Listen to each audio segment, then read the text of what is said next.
మనమంతా బిజీ. మన జీవితం, మన పనులు, మన లక్ష్యాలు, మనం ఉన్నపనంగా ఒక్కసారి ఆగిపోతే, ఓసారి మన చుట్టూ చూసుకుంటే మనమే చూడలేని ఓ అంధకారం మన కళ్ళ ముందే ఉంటుంది. అసలు ఏం జరిగిందో వీడియోలోకి వెళ్దాం. అది రాజమండ్రి. రాత్రి 9 గంటలు దాటింది. రోడ్డు మీద ఓ ముసలాయన అడుగు కదలేని స్థితిలో, అతని కాళ్ళంతా పగిలిపోయి కుళ్ళిపోయి ఉన్నంత పరిస్థితుల్లో ఆ రోడ్డు మీద నుంచి అందరూ వెళ్లే వాళ్ళంతా చూస్తున్నారే తప్ప ఏ ఒక్కరు కూడా ఆగలేదు. కానీ ఒక అతను ఆగాడు. అతని పేరు వీరసింగం, ఒక కంటెంట్ క్రియేటర్. అతను నిజంగా మానవత్వం ఉన్న మనిషి. ఆయన అక్కడ చూసిన వెంటనే ఆయన అక్కడే అలా చూస్తూ ఉండకుండా, అలా వదిలిపోకుండా వెంటనే రాజమండ్రి ప్రభుత్వ హాస్పిటల్కి అయితే అతను తీసుకెళ్లాడు. వరకు చాలా బాగుంది. ఒక హ్యూమానిటీగా ఆ బ్రో రెస్పాండ్ అయ్యాడు. హాస్పిటల్కి తీసుకెళ్లిన తర్వాత అసలు ప్రాబ్లం ఇక్కడే మొదలైంది. అసలు నిజంగా మాట్లాడుకుందాం. అసలు హాస్పిటల్స్ అంటే ఏంటి? దేవాలయాలు. అవును, నిజంగానే హాస్పిటల్స్ అంటే ఒక దేవాలయం లాంటివి. అలాంటి దేవాలయం లాంటి హాస్పిటల్లో అక్కడ కరెంట్ లేదు. ఆ ముసలాయిని చికిత్స చేయడానికి మొబైల్ యొక్క ఫ్లాష్ లైట్ వాడుతున్నారు. ఫ్లాష్ లైట్ వినడానికి చాలా షాకింగ్ గా ఉన్నా ఇది నిజం. నాకు నీకు ఇది కేవలం ఒక కథలా అనిపించవచ్చు, కానీ ఒక ముసలాయనికి అది జీవిత మరణ సమస్య. ఆ టైంలో ఈ వీరసింగం బ్రో కూడా వీడియో మొత్తం షూట్ చేశాడు. బట్ అయినా కానీ అంత గమనించలేదు.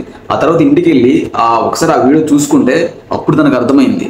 ఆ తర్వాత నెక్స్ట్ డే మార్నింగ్ మళ్ళీ వచ్చాడు తనకి ఎలా ఉందా అని చెప్పేసి. గుడ్ మార్నింగ్ చెప్పే సూర్యుడు ఎక్కడో వెలుగుతున్నాడు, కానీ హాస్పిటల్లో మాత్రం వెలుగు రాలేదు. నేను అడుగుతున్నాను, అసలు రాత్రి టైంలో ఎమర్జెన్సీ అంటే మన ప్రజలకి ఎవరు భరోసా? అక్కడ ఆసుపత్రిలో బెడ్లు లేవు, సిబ్బంది లేరు, ఎవరికి బాధ్యత కూడా లేదు. ఇది కేవలం రాజమండ్రి ప్రభుత్వ ఆసుపత్రి గురించి అయితే కాదు. ఇది మన వ్యవస్థను ప్రతిబింబించే ఒక అద్దం. ప్రతి సంవత్సరం వేల కోట్ల బడ్జెట్ వస్తుంది మన ఆరోగ్య రంగానికి.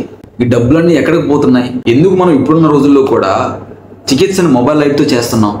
మీరు బాగా ఆలోచించండి. నేను ఇక్కడ ఏ రాజకీయ పార్టీని ఉద్దేశించి మాట్లాడట్లేదు. అక్కడున్న సమస్యను గవర్నమెంట్ ముందుకు తీసుకెళ్లాలనే మాట్లాడుతున్నాను. ఆ వీరసింగం బ్రో తన వీడియోలో ఒక గొప్ప మాట చెప్పారు. మనకు సంబంధం లేనైనా వాడైనా సరే అతన్ని బ్రతికించాలి అనే ఒక్క మాట చాలు. అలా అనిపించిన ఒక మానవత్వమే కదా. అలాంటిది ప్రభుత్వానికి తెలీదా? మనమంతా కూడా ఇప్పుడు చూస్తున్నాం, కానీ చూస్తూ ఊరుకోవడం చాలదు కదా. వీరసింగం లాంటి వారు మనకు చూపిస్తున్నారు ఒకరు మారితే చాలు అని. అసలు మనం ఎందుకు ఒక్కసారి నిలబడకూడదు? ఇది నిజంగా రాజకీయపు వీడియో మాత్రమైతే కాదు, ప్రజల పక్షాన ఉన్న వీడియో. ఇది ఆరోగ్యాన్ని ప్రశ్నించే వీడియో. ఈ వీడియోని మన కూటమి ప్రభుత్వానికి షేర్ చేయండి. మన సీఎం చంద్రబాబు నాయుడు గారికి, నారా లోకేష్ గారికి, పవన్ కళ్యాణ్ గారికి, అలాగే బాలయ్య గారికి. ఆ హాస్పిటల్ యొక్క డెవలప్ ని ఎవరు అడుగుతున్నారో మనం నీకు నాకు తెలియదు కదా. ఈ సమస్యను వారి ముందు చూపించాలి. ఒక ముసలాయన ఇప్పుడు బ్రతికాడు అంటే ఎవరి వల్ల బ్రతికాడు, ఎన్నాళ్ళు బ్రతికాడు అన్నదే ముఖ్యం.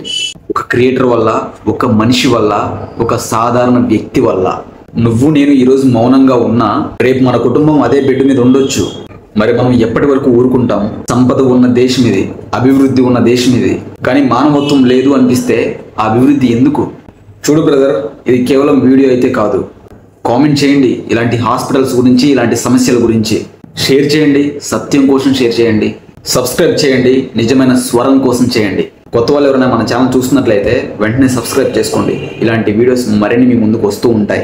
Signing off. మరో అద్భుతమైన వీడియోతో మళ్ళీ మీ ముందుకు వస్తాను. జై హింద్, జై భీమ్.